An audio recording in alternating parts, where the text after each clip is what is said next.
Welcome back to EU Democracy Explained. This episode, we're going to step away from our overview of the European Union's institutions and ask ourselves a crucial question. Is democracy in the EU failing? The EU's democracy is built on a foundation of dual legitimacy, provided by directly elected MEPs on the one hand and democratically elected national governments on the other. What happens if one of those national governments becomes undemocratic?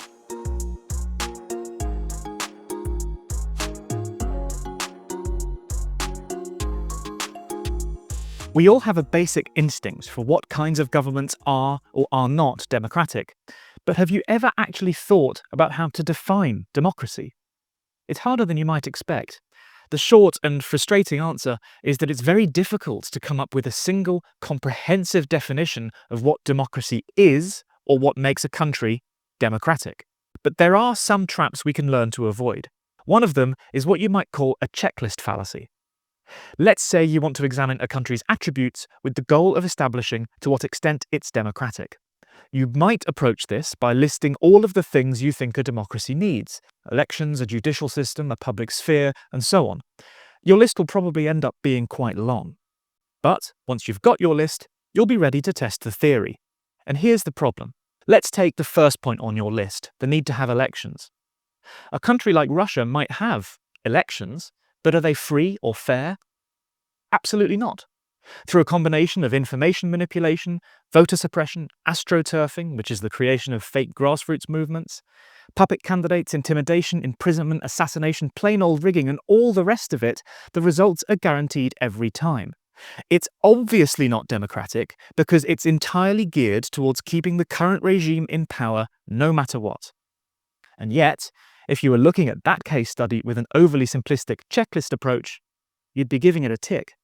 The point is that seeing democracy as a list of things to be ticked off just doesn't work. You need to be more specific, adding more in-depth requirements to each aspect, like elections having to take place regularly and be free and fair. And once you've added those caveats, you need to figure out what they mean as well. Let's look at our other examples. You can't just tick off having a judicial system. You also need to make sure there's a separation of the branches of government, that the judiciary is truly independent. You can't just tick off the fact there's a public sphere. You also need to make sure it's free from information manipulation. And so on, and so on, and so on. Any single element of democracy that you might include in your definition needs these kind of extra conditions to be fulfilled. And you can begin to see the scope of the challenge when it comes to assessing whether a country is democratic. Democracy as a concept is multifaceted and hard to pin down.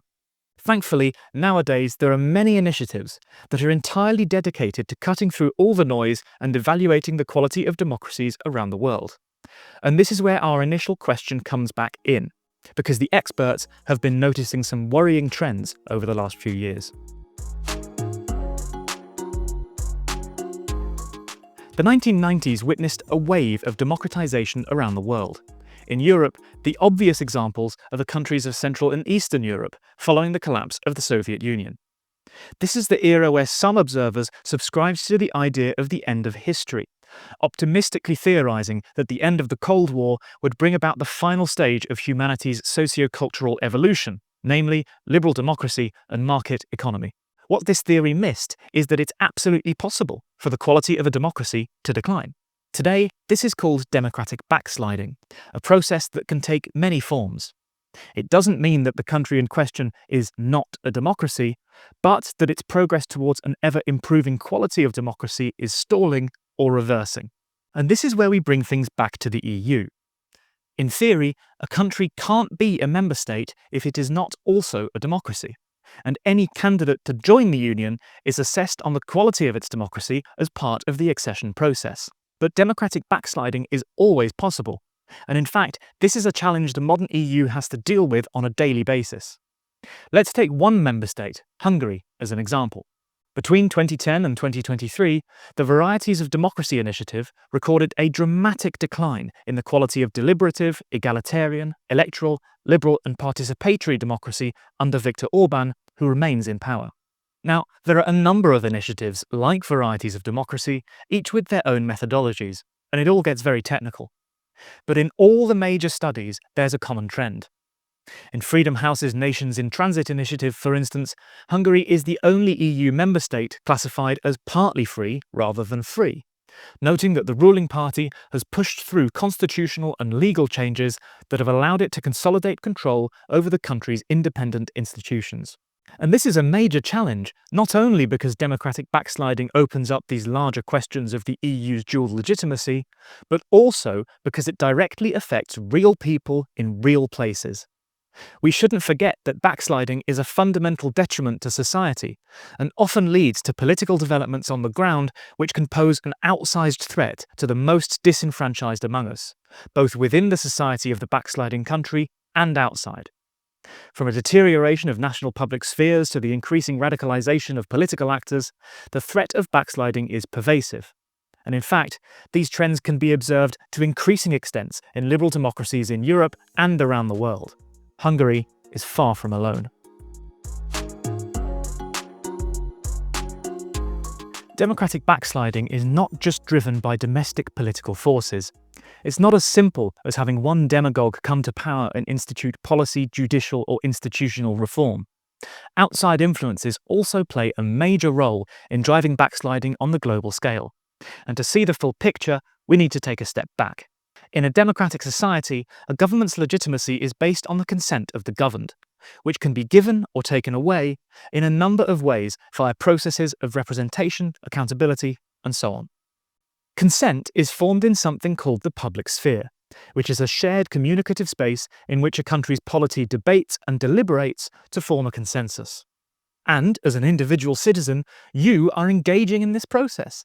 Every time you make your voice heard on social media, every time you speak up at a rally or protest, every time you even argue with a family member around the dinner table. And a crucial part of the public sphere is what and how information is being fed into it. Because it's on the basis of that information that the polity deliberates. Traditional news media, social media, politicians making statements and speeches, major protests having an impact, all of these and more feed into deliberative processes in the public sphere. And of course, every time you make your voice heard, you are yourself feeding new information into this vast equation. Naturally, not everyone emerges from this deliberation with the same views. Neither consensus nor consent are formed with everyone in agreement. But through democratic processes, representation, accountability, and all the other elements we've discussed over the course of this series, consent, and through it a legitimate democratic mandate, is formed. Or at least they're supposed to be. What happens if the information flows that feed deliberation in the public sphere are corrupted? We're all familiar with how vested interests and lobby groups work to push narratives and favourable information to influence public opinion in their favour.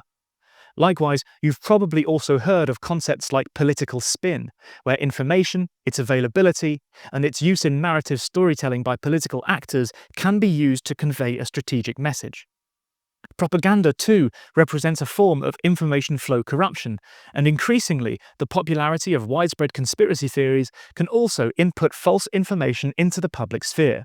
Now, not everyone will have their deliberations impacted by these forces, but they can be powerful enough to mask the distinction between reliable and unreliable information, and thus impact large proportions of the polity, in doing so severely affecting the formation of consensus.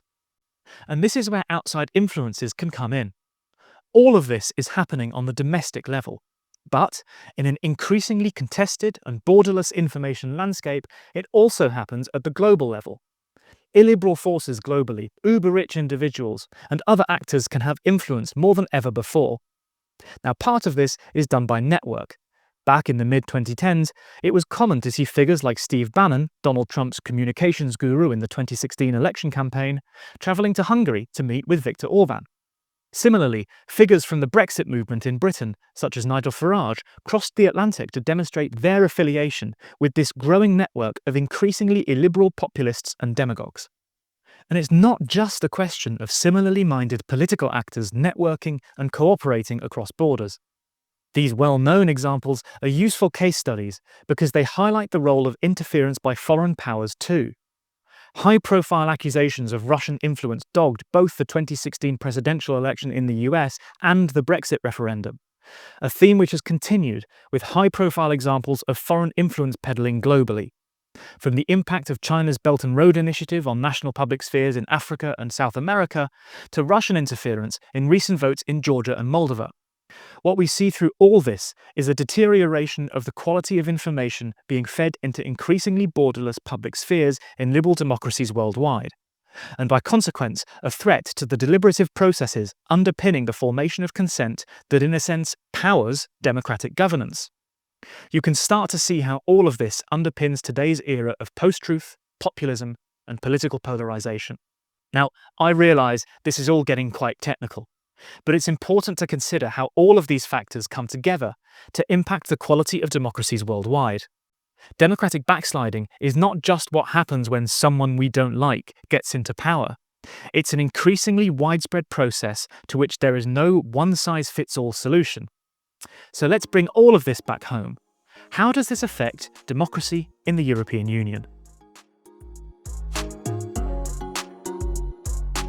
Let's return to the concept of dual legitimacy. Representation of member state governments is a crucial part of the legislative process at EU level. Under codecision, legislation is approved by national government ministers in the Council and MEPs in the European Parliament. This being such a crucial part of what makes the EU democratically legitimate, you can clearly see where the presence of a backsliding member state can hinder that legitimacy.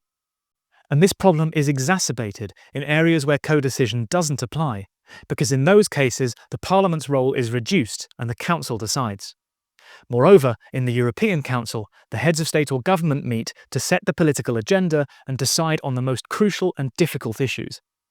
In both of these examples, you can, again, see how damaging a backsliding or undemocratic member state could be to the EU's democratic legitimacy. The problem being that unless one country or another has an exceptional opt-out, EU legislation is supposed to apply equally across the Union. And this is why maintaining that dual democratic legitimacy is so important. If the quality of democracy at the national level declines, then one part of that foundational EU-level legitimacy is weakened. After all, would you want EU legislation applying in your democracy to have been, however partially, decided on by an undemocratic fellow member? Much though we should be very concerned about backsliding in certain member states, it's difficult to claim that any of the EU 27 are fully no longer democracies. And yet, backsliding still poses a threat. So given that there's no mechanism to simply expel a member state that no longer reflects the EU's shared value of democracy, how can the EU protect against the dangerous effects of democratic backsliding on its legitimacy? In the next episode, we'll try to answer that question by looking at mechanisms the EU has at its disposal to protect the foundational values on which it's built. We'll explore the procedures that fall under the much criticised Article 7. We'll look at how the Commission can fulfil its role as guardians of the treaties via so-called infringement procedures, and we'll discover how blocking EU funds could be a way of holding backsliding regimes to account within the EU system. In the meantime, we want to hear from you. How would you define democracy? Have you ever spotted signs of backsliding in your country? And where does your country rank in the leading democracy indices? Let us know in the comments below.